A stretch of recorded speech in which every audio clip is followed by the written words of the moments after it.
Les femmes peuvent désormais pousser un ouf de soulagement au Cameroun. La domestication du protocole de Maputo, un texte clé pour la promotion des droits des femmes en Afrique, a alimenté les débats à l'Assemblée nationale. Nos échanges et débats d'aujourd'hui doivent être porteurs d'actions transformatrices et il ne s'agit pas simplement d'impulser une amélioration du cadre normatif, mais aussi d'assurer une application effective sur le terrain. La société civile et nos partenaires au développement.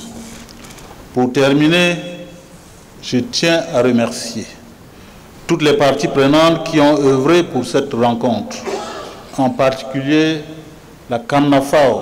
Au cœur des débats, l'article 14 qui consacre le droit des femmes à la santé et au contrôle de leurs fonctions reproductives, ratifié le 13 septembre 2012 par le Cameroun.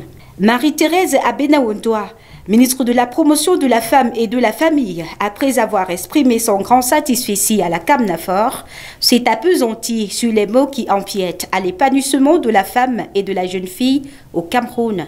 La situation de la femme et de la jeune fille au Cameroun est encore marquée par la difficulté de concilier les droits relatifs à la santé de la reproduction tels qu'énoncés par l'article 14 du protocole et le respect des valeurs traditionnelles africaines relatives à la protection absolue de la vie et à la pérennisation de l'espèce humaine.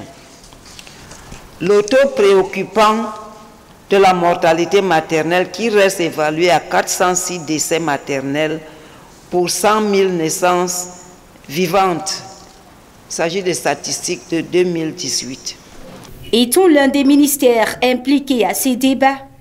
Le ministre délégué auprès du ministre de la Justice, garde des Sceaux, Jean Dodieu Momo, a rassuré les parlementaires sur la domestication de ce protocole, mais tout en soulignant les petits bémols sur l'article 14.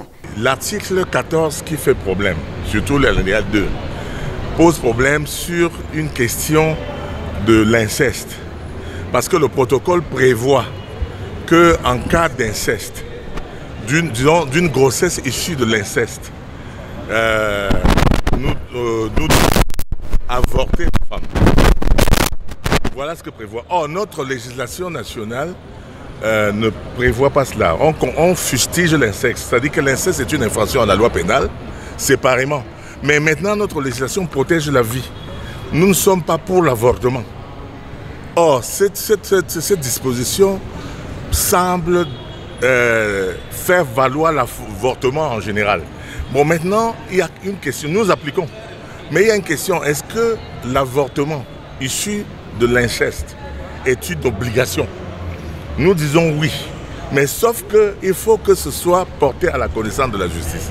Parmi les parlementaires ayant pris la parole figure l'honorable Nouran Foster du PCRN, qui a épilogué sur le cas de grossesse issue d'un viol, l'inceste ou par des agressions sexuelles, tout en attirant l'attention du ministre de la Promotion de la Femme et de la Famille sur l'intensification de la communication sur ces faits.